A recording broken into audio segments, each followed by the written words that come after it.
Welcome to the Global Connection, a Tel Aviv University podcast. Journey with us as we discover how TAU's academic community and friends are engaging with and helping to shape this ever-changing world.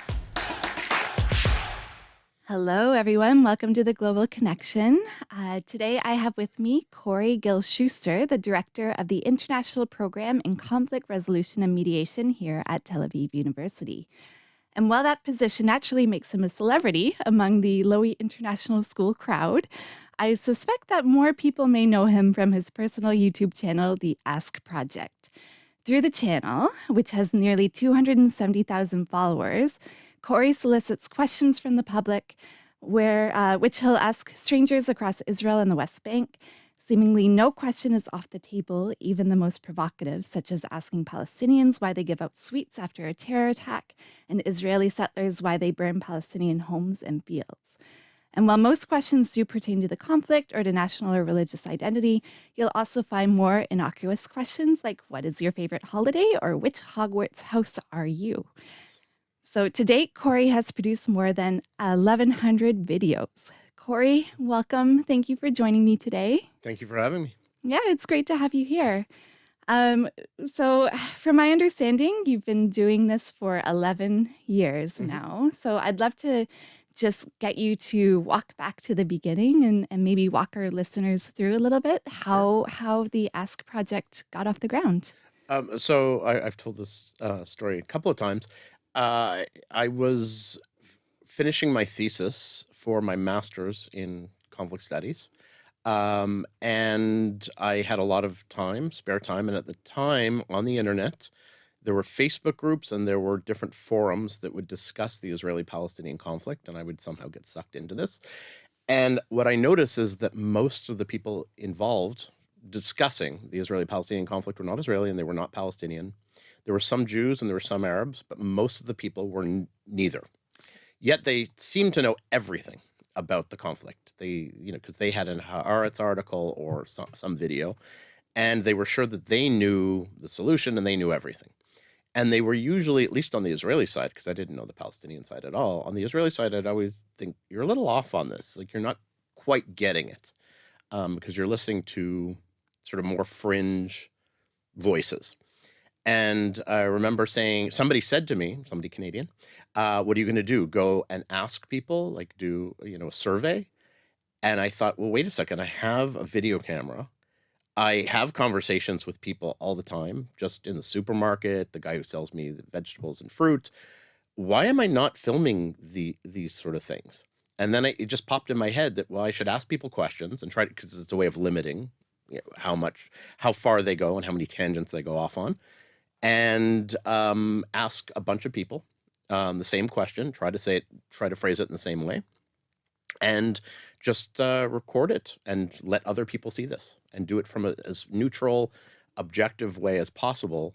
And I asked people in that forum for a question, and nobody gave me a question. Okay. They had no idea how to adapt to that, which I thought was funny and interesting, because everyone thinks they know everything, but they don't really, obviously they don't want to know, or they think I am trying to trick them into something. I think that was the idea that I got from them. Somebody said something about the one-state solution, and I said, can I turn that into a question? He gave me permission. That was the first question that I asked. Okay. So question number one, 11 years later, you've had a few more questions. What keeps you going? Why wasn't this a 1-year project, but it's an 11-year project? Yeah, I thought I would get tired. I thought I would run out of questions. I love doing it. It's so much fun. Money is not the reason, because I don't make very much money on this. So yeah, people say, how much can you make money? Not really. No, I can't leave my day job. I have a full-time job. I do this because it's interesting, and I realize that it's a unique voice. It's not my voice. I'm actually very careful not to give my voice in the videos whenever possible. I think showing what regular people on the street have to say, in contrast to their leaders, or what the media has to say, and each media says something different, I think is really important. Yeah. Also, it draws me back, because I was living in Israel during the Second Intifada, or before even, in the 90s. And we had this process, this Oslo process, which was supposed to, I thought, would create peace between Israelis and Palestinians. And at the start of it, you had a lot of violence coming from first the Palestinian side, then some from the Israeli side. And it made no sense to me, at least for Palestinians, why would they be using so much violence to destroy an agreement which is going to give them something? Mhm. I wanted to know. And how did we get that so wrong Mhm. as regular people? And so by asking the average person on the street, you get a small indication of what do they actually believe as opposed to what their leaders and the media tells us. Mhm. Mhm. Um, so you mentioned that you try to be as neutral as possible. And I It's very do, Canadian. it I is try to be very Canadian. Canadian. I am a very Canadian person. As a fellow Canadian, I did Mhm. recognize that off the bat, Yeah. and I love that. I mean, for myself, I think I'm someone who, sit me in a cafe and let me eavesdrop on the conversation. And like you mentioned with media too, like there definitely is a gap in terms of the way politics can be reported and then Yeah. how people feel on the ground. And so for me, I do kind of feel like I'm eavesdropping on these conversations a little bit Mhm. in terms of how people actually think. Yeah. And for you to do that, that's a really, really hard thing to try and be as invisible as possible. So Not really. No, you don't actually, find it no, hard? not at all. It's Okay. very, Very I don't know. Canadian. It's very Canadian. It's very like, and I kept thinking, why aren't other people hearing these voices? It made no sense to me. Also, it a little bit annoys me. All of these talking heads who have an opinion, including myself. Sometimes I give my opinion, and I go, "Why did I say that?" Right. Because Right. do I know any more than anyone else? Not really. I just have an ideas, and it's all through my own interpretation. Yeah. Take it for with the grain of salt that should be taken like everyone else. Everyone else. I don't care how much of an expert they are. Okay. I wanted to hear from regular people, not from the Okay. person who loves to just talk. Okay. Okay. And I've heard too that when you take the video footage, it's a rule of yours that you want to include everything. Mhm. Um, do you ever find that hard? Like, have there been moments in the past 11 years where you're like, I'm not sure if I should put that in, but Yeah, of course. There's yeah, parts where I'm offended as a human being by what they said. Or I think because I'm also Jewish, I'm like, well, they just said, it just makes us look so dumb. Um, yeah, of course. But no, it's all in there. okay, Everything's in there. okay, okay. Um, so the questions come from the public. Mhm. On average, say in 1 month, how many questions would you say you get? I would say probably 30 30. questions. It's Okay. probably, yeah, or Okay. maybe 20 to 30 a month. Okay. I choose the questions based on how frequent I receive them, Okay. even if I don't like the questions. Okay. So if I receive a lot of them, then I'll Okay. ask that question. Okay. And if I haven't asked it, because we're 1,100 questions in. Right. Right. I'm Right. always amazed though, people come up with, or sometimes I'll have a thought like nobody ever asked about whatever. And then I'll go back to the Gmail accounts and I'll keyword search and I'll find out, yeah, they did ask. They just Okay. asked in a way I didn't pick up on because I scanned them really quickly. Okay. And then I go, oh yeah, I'll ask that. Okay. So 11 years in, you're still getting new questions. Mhm. Yeah. Yeah. Um, can you walk me through the process a bit for getting a video done? So you've got that question, you've Mhm. chosen it. What do you do next? I put it on. I have a running log of questions. There's about 40 questions for Israeli Jews, Israeli Arabs, and West Bank Palestinians, 3 different sheets. And I add them to the sheet and then every so often go through the list of questions and I realize I only need 2 more because I keep a running tally of how many I minimum 8. If it's a short question like I'm asking now, where do you get your news, and people answer in like 5-10 seconds, then I'll try to get 15 if possible, and I keep a running tally, and move them up and down depending on where I'm going. I also keep an idea. I hopefully remember because I have a terrible memory where I got most of the answers. So if I was in Nablus, for example, this weekend, and I asked 3 people the same question, got 3 good answers um, that I can use because one woman wrote me after saying, don't use it. Fine, erased. Then I say, okay, don't ask in Nablus anymore. And then I put a little note for myself. Okay. So it's always just, this little dance of trying to Okay. figure out what am I going to ask in this place. Okay. I was curious about the geography Yeah. too, like how you decide where to travel to So and yeah, exactly. So I got a lot of criticism always at the beginning. I ignore criticism now, where people would say, "Ah, you're asking in Tel Aviv. Of course you're going to get that answer," which is, by the way, not true. In Tel Aviv, yes, you get more students, you get more young people, you get a little bit more open-minded answers, but not that much different than Ashdod, or not really.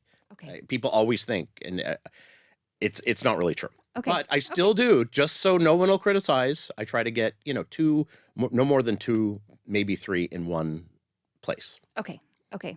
So you make sure that during one video you're asking people in different locations. Yeah. Okay. Okay. Um Then I go, oh, so then I think I finish it. I have 8, 10 answers. mhm.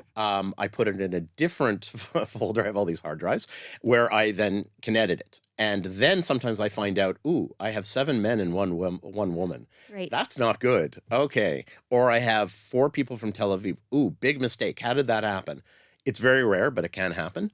And then I sometimes will, if it's important enough, I will say, oh, I got to get another woman who's not in Tel Aviv, Okay. and I'll put that on my list Okay. of things to do. Okay. And I won't produce it until it's that. And then I edit it. All I edit out is their names, just in case they told me a fictional name and they don't want to admit what their real name is, which is fine, or place. And everything of content is there. Okay. Okay. Do you ever get nervous asking the questions at Yeah, all? a little. I mean, not really that nervous.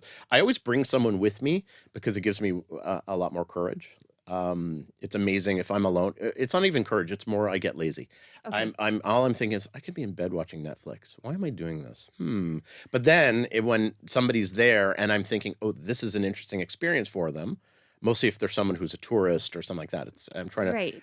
It gives me it's kind of a way I trick myself into doing it, because then at the end of the day I go, wow, I got a lot of good footage. I'm really happy with myself. So yeah, Right. it's Right. like exercise. It's a Accountability. way to trick Yeah. myself into it. Yeah. Yeah. Um, so yeah, so Okay. yeah, So you will travel, and from my understanding, it's part of how you try to fund a little bit the yeah, project. yeah, You'll yeah. Because the travel gets expensive. I have to yeah pay a translator in the West Bank. yeah I translate the Hebrew videos, and I have friends that work in different places that if I'm not sure about a word, or I don't understand the word at all, I ask them, but I have to have a translator in the West Bank. okay okay. And how long have you known the translator for Oh, then? 8, 9 years. Okay Yeah, okay found her. Yeah, just by chance, and she's an amazing translator. okay okay.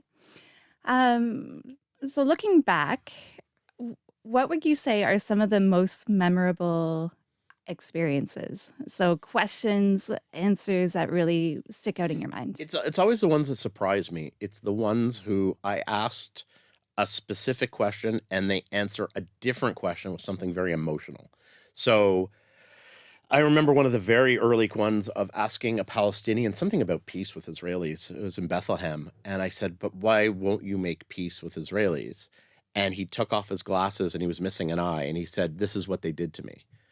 And, you know, it's harder to argue with someone who lost an eye. Or there was a woman who I asked about somehow why the question was actually, why are Arabs more polite than Jews? Which, first of all, I loved that question. I thought it was hilarious. I love inappropriate questions. I think they're the best. Nobody actually answered the question, by the way. Okay. I could answer the question. The reason is, in Arab culture, they have hundreds and hundreds of years of hospitality culture. Okay. Whereas Israel's a new country, people erased their past identities in some ways, kept parts of it, and it's still trying to figure itself out. And being chutzpah, being very direct, is considered Part a of the plus in culture. this Right. part of the culture. So Right. being polite as Right. Canadians, how we interpret it, is just not an In a thing. weird way, do you think it's more polite that they decided not to answer the question? Yeah. Well, no, that I'm always amazed that people will still answer the question even though they're not answering the question. Okay. I'm always Okay. amazed by that. I'm Okay. always like, oh, this is where it's going. Interesting. Okay, because I like where people. Anyways, so no one actually answered the question, but this woman was talking about, first of all, she thought I was being anti-Israel, which I was not. I was just more making fun of Israel, because I do that. I make fun of both sides because they're both ridiculous. And she then said something about, I don't like to talk about Palestinians because my daughter was killed in a terror attack. And I went, oh, okay, that's not unexpected. It's emotional. I'm hoping for the viewer, it's also because I'm dealing with it like in my, funny way and whatever. And then she's telling me her daughter was killed. And I'm like, oh, crap. Right. Right. Okay. Yep. This is part of the story too. Yeah. And I'm hoping that the viewer was as surprised as I was and embarrassed as I was. Okay. So yeah, but it's part of the story. So it's part of what happens here. Right. So I don't feel bad. I felt bad for her thinking of that. Right. Right. What I find interesting is you'll often go in and you'll talk about, or you'll introduce yourself as a Canadian. Mhm. And one of the thoughts I had when I was sort of thinking about what I would ask you is, for yourself, how do you place yourself or think about yourself in relation to the conflict? So I'm in some ways involved because I'm Jewish and I've been raised on these ideas of Israel and what it is to be a Jew, our history. Mhm. But I feel very Canadian. When I'm in Israel, I feel very Canadian, even though people say I'm obnoxious and I act Israeli. I mean, I'm very aggressive. That's who my family is. So that's a little bit who they are. But I feel very Canadian. My values are very Canadian. So when people say these shocking things, Israelis and Palestinians, I'm like thinking, why? Why? I believe in moderation. I believe in, yeah, you can get what you want, but sometimes you have to give a little up. Yeah, you can't get everything you dreamed of. Mhm. There's a middle ground for everything. Mhm. That's very Canadian. Mhm. Mhm. And wanting to figure out a way to get along in some way. Mhm. And so I carry that with me all the time. And when I'm arguing, if you were Israeli, and I would probably argue with you, like, and scream and yell and not sound very moderate or whatever, but towards the, like, why aren't you being moderate? But Okay. when I'm behind the screen of that camera, um, there's a bit of a distance, and I'm thinking, I'm Canadian. I can't. Also, I don't want to interject myself into it Okay. that much. I want to just hear their words. Okay. We'll call it the middle ground philosophy. Sure. Um, Over the 11 years, would you say that you've become a stronger proponent of that? Or has, you know, your ideas Mm. of the middle ground, has that shifted at all? So yes and no. So even from the beginning and figuring out I knew the Israeli side better, and the Palestinian side was a bigger surprise to me. Or the lack of moderation on the Palestinian side was a bigger shock to me. Um, on the one hand, I still think there are two voices always going on in my head. So one of them is, as a friend of mine likes to say, I love to talk about the elephant in the room that no one wants to talk about, because I think it's important. The fact that, give an Israeli example, Israelis will try to sound very, very moderate, but underneath, they're not really willing to compromise. They're like, oh, yes, we want peace, we want this, but they're really, if I say, okay, what does that peace look like? As long as it doesn't change their lives in any way, which it would have to in dealing with this conflict, they're willing to do it. So it's like, I call it lazy peace. Like, they don't want to actually do anything for the peace, but they say they want peace. Um, I want to put that thing in the middle to people to talk about, because I think it's an important aspect that nobody's talking about. So I will ask a follow-up question to try to bring that out. At the same time, the other voice, the Canadian voice in my head, is saying even the illusion of moderation is better than not. Okay. It's Okay. still better. Right. It's still, because even as you know, in Canada, we're not really that not racist. We're not really that No, not no. yeah. Like, if you look at First Nation communities, if Yeah. you look at immigrants, you get a Scotch in most Canadians, and they're, oh, those, The god opinions come damn it, the out. opinions come out. You Right. know, it's not that they really, you just don't voice these things. It's not proper. It's Right. tacky. You don't say these I feel things. like if you really want to know, again, go on the Globe and Mail website, which is a Canadian newspaper, and look at the comments. Yeah, You yeah. I know, haven't, but I'm sure. I'm sure. the opinions Because are I there. know people. It's not that, like, everyone seems nice and on the surface, and then underneath, of course, they have the same opinions as anywhere in the world. Of Yeah. course. Yeah. I still think that's better. As much as when I'm wandering around Canada, except for getting things done, because it makes it much easier to get anything done bureaucratically or buying things or whatever. I still think it's sometimes better to be honest, but Right. there's I don't know. I'm not sure So what to do. is it Here, I think nobody's talking about a lot of issues in a realistic or in a way that just will bring it out without being too emotional. okay? If that's a Okay.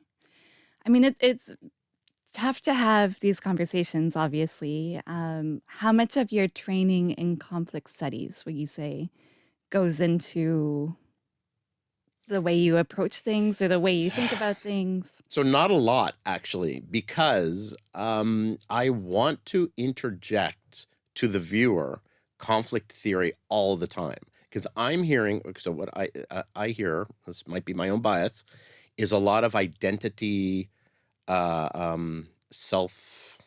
People are looking for their identity, both Palestinians and Israelis. And to preserve their identity, they give these sort of answers, these often contradictory answers. And I want to figure out a way to show what conflict theory has to say about this, to Okay. bring that out.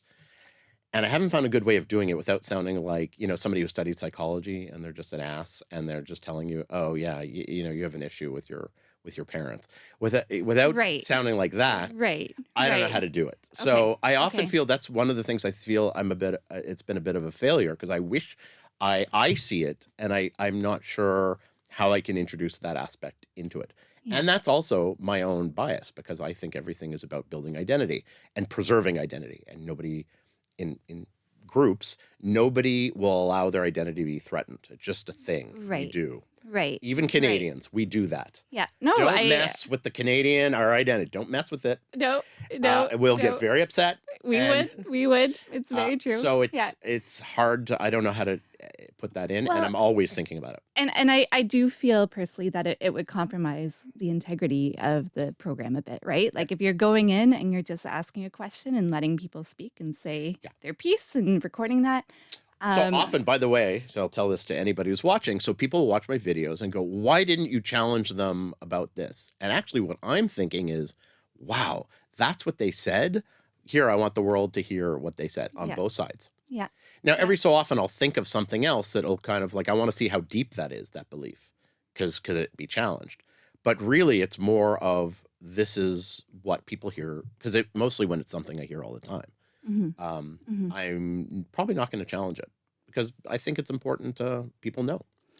I truthfully think it would be or is an amazing tool for the conflict resolution and mediation program. Mhm. So, how often do you talk to your students about it, or are they aware that you're off in YouTube land? And So at the beginning, I actually kept it really separate because there's Ask Project persona and then there's me. I mean, they're the same person, but I was always afraid, like, what if I'm too controversial? Would they? Because I don't want it to impact not just the program, but people have right to believe what they want. They can think what they want. That's okay. It doesn't even mean maybe in my opinion, I think they're wrong, but it doesn't mean they're wrong.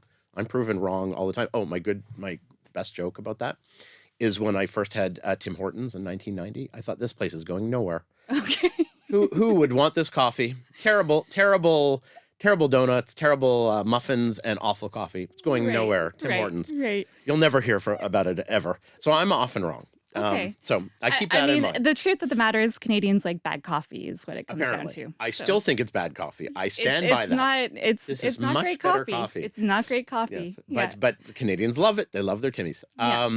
So yes, they have a right to their opinion. So over the years, I mention it always at orientation, and often it turns out that half the class knew who I was before, whether they realized it or not. And then the other half learn about it and think it's an important tool. Do they have a lot of questions for you then when you open up the dialogue that, yes, I do the Ask Project? Sometimes, yeah. Not always. It's more of not everybody is as obsessed with the Israeli-Palestinian conflict as me, so I get it. It's okay. Okay. Everyone Okay. has their own conflicts. But yeah, sometimes they have questions for me. People have come with me. Students have come with me. Okay. Yeah, Okay. in safe areas. Yeah. So, have you had any answers from people that challenge your own viewpoints? Sure. All the time. Constantly reassessing. Everything from Israeli settlers, I found them much more moderate than I expected. Not the ones who say they burn down homes, obviously, but the ones who claim that they'll live with Palestinians in peace. Mhm. I think they're a bit delusional, but okay. As long as they are open-minded, I'm good with that. Palestinians and just seeing the entire land as Palestine. We're sitting here now in Palestine, according to most of them. And I try to put myself in their shoes and why it is they feel that way. And it doesn't mean I agree. I think there are realities that they're not looking at, and each side that just doesn't want to see. They want to live in their own little bubble of reality, and okay. But I try to see it from their perspective as well. Mhm. Mhm. Do you have a favorite video? I know you're not supposed to choose favorites probably, but Again, I think the one that always comes to mind is the one where I asked about, why are Arabs more polite than Jews? Because nobody answered the question, and they all went off on a completely different tangent in a completely different way. And I love getting information. So for me, that was okay. because often when I'm asking the question, I kind of know what people are going to say. At least I have an idea. Okay. Very rare that I'm surprised because I've heard these arguments so often. Right. But when somebody goes off on a completely different tangent and connects things that I wouldn't connect, I like that. But that's me. So how often do you feel like they're directly answering the question, and how often do you feel like they're just saying something they want to say? I would say my guess is, top of my head, 70% they're probably answering the question. 30% they're just talking so they don't sound dumb. Okay. I would guess. Because this is also really unfair what I'm doing, by the way. I approach a person, I say, "Hi, can I ask you a question for YouTube?" I make sure they understand it's YouTube. Right. Because this has happened a bunch of times where like, I didn't realize I'd be online. They go, "Why did you think I'm filming?" Like, Right. I say YouTube many times, point to the camera often. And so sometimes because they don't expect those kind of questions. They expect me to say, "What's your favorite music?" Or, I don't know, something very cultural that's going on that day. Okay. Or something, if it's political, they think it's something that's happening right now. Okay. And I don't ask questions about the right now because there's no point. It takes me months to get a video out. Right. So I can see the look on their face. They're kind of surprised by the question. Okay. So yeah, sometimes I can tell they're answering what they think is, being honest. And other times it just, they haven't really thought about it. Sometimes they'll admit, I've never really thought about it, which is fine. That's fine for an answer because I don't think about all these things all the time either. And how often do you approach a person and they say, "Yeah, sure, ask me the question"? And how often do they say, "No, no, no, no, no, it's not for me"? So I should really have to keep a counter. People ask me that all the time. I have and a lot never, of quantitative questions for you. So and I think Yeah. I erase a lot of them say no. So I think maybe 70% of people say no, not because they even know what the question is. They just don't like the idea of being on YouTube. Yeah. It's just more of what it is. Yeah. And they're embarrassed. They're just like me. I know I don't like to be on camera. Right. Right. Palestinians will answer more because my translator says, "Do you want to tell people what you think, or do you want our leaders and the media to speak for us?" That's her line Okay. into it. And that works. I've Okay. tried it on Israelis. They don't care. Okay. But Palestinians in the West Bank will more often answer. Okay. I'd say 70% of them answer. And you do have some videos with millions of views. What is the most viewed video? Yeah, Do you know? It's about Jesus. Okay. I actually kind of avoided that question, not for any reason other than, really? Like, why don't Jews believe in Jesus? To me, as a Jew, it makes perfect sense. Yeah. But apparently not to Christians. Okay. And then I kept getting it. So I was like, okay, I'll ask. I mean, I don't have an issue asking. It's just more of, sometimes things seem so obvious to me because I'm in the situation. So, and those are the most popular videos. And understandably, most of the world is Christian. And most of the viewers are Christian. And they really don't get why Jews don't see Jesus as the Messiah. Right.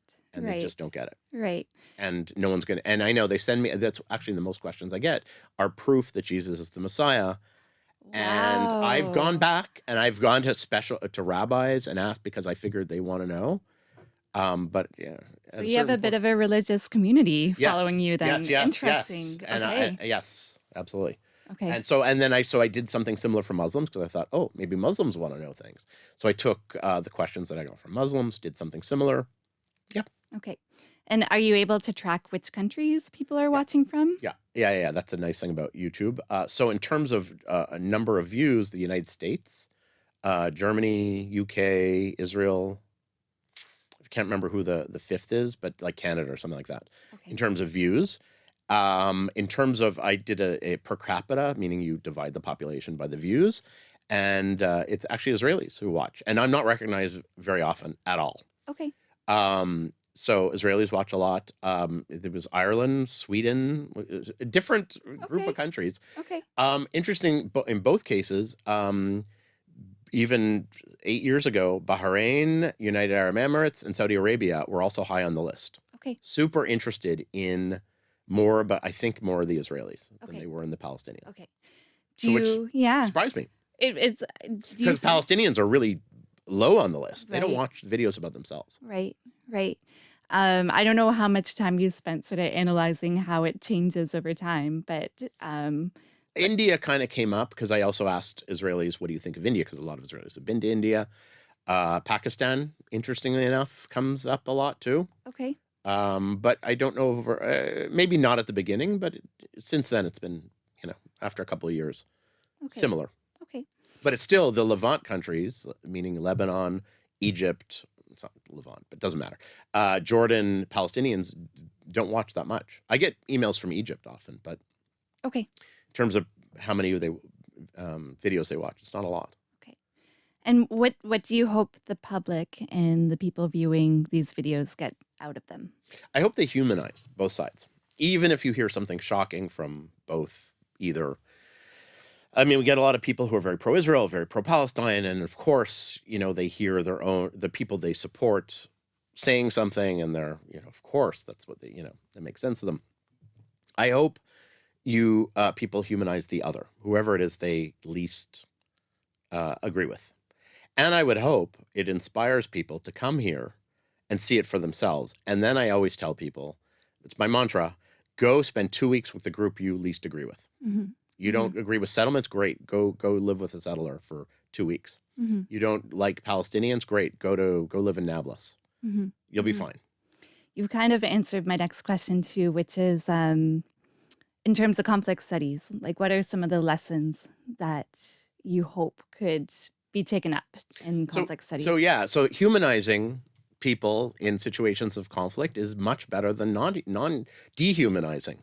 Yeah. It's very easy to dehumanize. That's what the media kind of does. It makes a good guy and a bad guy. It says it's being impartial, but really it's always it's got to have a good guy and a bad guy. Whose fault is this? And I'm not sure if that's super helpful. There are a lot of people who like to give the argument that because Israel has power, it has more onus on Israel to deal with this. I would say, actually, people who are powerless have more responsibility to at least think about compromising in some way because they suffer more. Regardless, it doesn't matter. I mean, it's people who are in a situation. Israelis don't actually feel powerful.